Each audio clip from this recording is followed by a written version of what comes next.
Hi everyone, मी आहे निकिता. माय easy stitch चॅनलमध्ये तुम्हा सर्वांचं स्वागत आहे. आज मी तुम्हाला दाखवणार आहे परफेक्ट बाही कटिंग कशी करायची हे पहा. हा 38 म्हणजेच 38 छातीचा ब्लाऊज आहे आणि त्या साईजनुसार मी तुम्हाला आज बाही कटिंग दाखवणार आहे. ही घेतलेली आहे मी ब्लाऊजची बॅक साईड आणि हा आहे आर्म होल. आर्म होलवरून आपल्याला हे बघा असं टेप घेऊन मोजून घ्यायचं आहे. असं टेप राऊंड करत जायचं आहे आणि मोजून घ्यायचं आहे. माझं आलेलं आहे इथे 11 इंच आणि इथे मी एक पेपर घेतलेला आहे. हे पहा, इथे हा पेपरसुद्धा बरोबर 11 इंच आहे. रुंदी आपल्याला ठेवायची आहे 11 इंच. तुम्ही बघू शकता 11 इंच घेतलेला आहे मी आता आणि 11 इंचमध्ये आपल्याला 1 इंच मायनस करायचं आहे. हे पहा, आपला टोटल आर्म होल आला आहे 11 इंच, पण आपण पेपरवर मार्किंग करताना 1 इंच मायनस करून 10 इंचावर मार्किंग करायचं आहे. आणि हे पहा आपल्या बाहीची लेंथ, ह्या माझ्या रेडी ब्लाऊजच्या बाहीची लेंथ आहे म्हणजेच उंची आहे 11 इंच. आता मी इथे 11 इंचावरती मार्किंग करून घेत आहे. हे पहा 11 इंच घेतलेला आहे आणि या साईडला सुद्धा मी 11 इंचावरती मार्किंग करून घेत आहे. आपण दोन्ही साईडला 11-11 इंच मार्किंग करून घेतलेलं आहे. आणि आता मी इथं घेणार आहे 1 इंच मायनस, तुम्हाला मग सांगितलं होतं तर ते सुद्धा मी मार्क केलेलं आहे. आणि आता 10 to 10ला मी लाईन आखून घेत आहे. हे पहा 1 इंच मायनस केलेलं होतं, त्या पॉईंटवरून मी खालच्या पॉईंटवरती मार्किंग करून घेत आहे. हे पहा, आता आपल्याला वरच्या साईडला सुद्धा पूर्ण अशी लाईन मार्किंग करून घ्यायची आहे.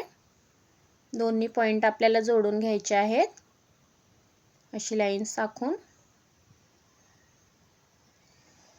आता त्यानंतर आपल्याला इथे 3.5 इंचावरती एक मार्किंग करून घ्यायचं आहे. हे पहा, इथे मी 3.5 इंच घेत आहे. 3.5 इंचाचा बॉक्स येतो हा.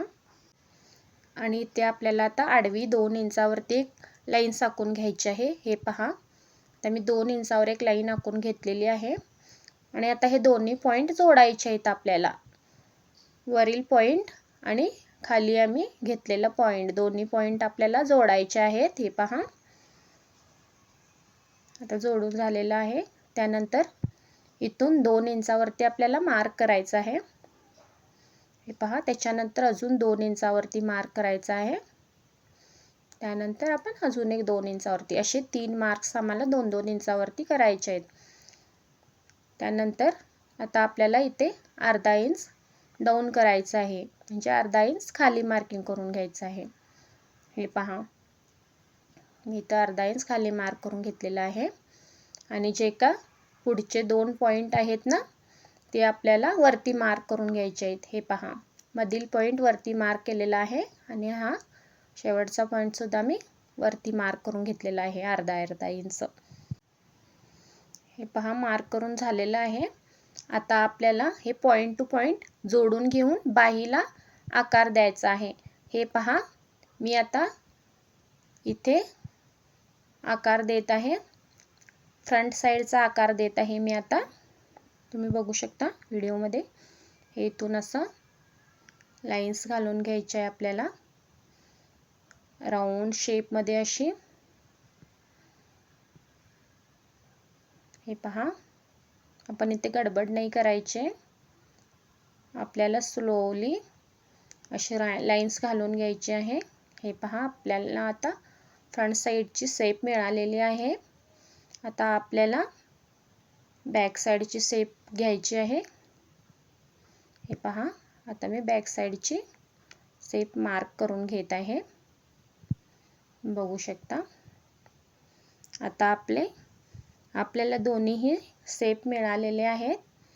आता आपल्या हाताचं फिटिंग बघायचं आहे आपल्याला. हे पहा, आपल्या बाहीची फिटिंग आहे 7 इंच, 7 प्लस 2 इंच घ्यायचं आहे. हे पहा, आता इथून सुद्धा मी अशी एक लाईन आखलेली आहे. हे पहा, इथून सुद्धा मी मार्किंग करून घेतलेले आहे. ते एक्स्ट्रा पेपर आता मी कट करून बाजूला करत आहे. आपल्या बाहीची शेप अशी आलेली आहे. आता हे पहा, पहिल्यांदा आपण वरच्या साईडनं कट करायचं आहे, म्हणजेची बाहेरची साईड, आपल्या बाहीची बॅक साईड कट करून घेतलेले आहेत. आता आपल्याला फ्रंट साईड कट करून घ्यायची आहे. मैत्रिणींनो, तुम्हाला माझा व्हिडिओ थोडा जरी आवडत असेल तर माझ्या चॅनलला लाईक करा, सबस्क्राईब करा, बेल आयकॉनचं बटन दाबा, म्हणजे माझा नेक्स्ट व्हिडिओ तुमच्यापर्यंत लवकरात लवकर पोहोचेल. आणि मला कमेंट करून नक्की सांगा की माझी बाही कटिंगचा व्हिडिओ तुम्हाला कसा वाटला. हे पहा, आपली बाही कटिंग करून झालेली आहे. किती छान शेप आलेली आहे, तुम्ही बघू शकता. हे एकदम परफेक्ट झालेलं आहे आता आपलं बाही कटिंग. आणि मैत्रिणींनो, तुम्हाला जर का हा ब्लाऊज कटिंगचा व्हिडिओसुद्धा हवा असेल तर मी डिस्क्रिप्शनमध्ये दिलेला आहे त्या व्हिडिओचं लिंक, तर तो सुद्धा व्हिडिओ तुम्ही बघू शकता. Thanks for watching.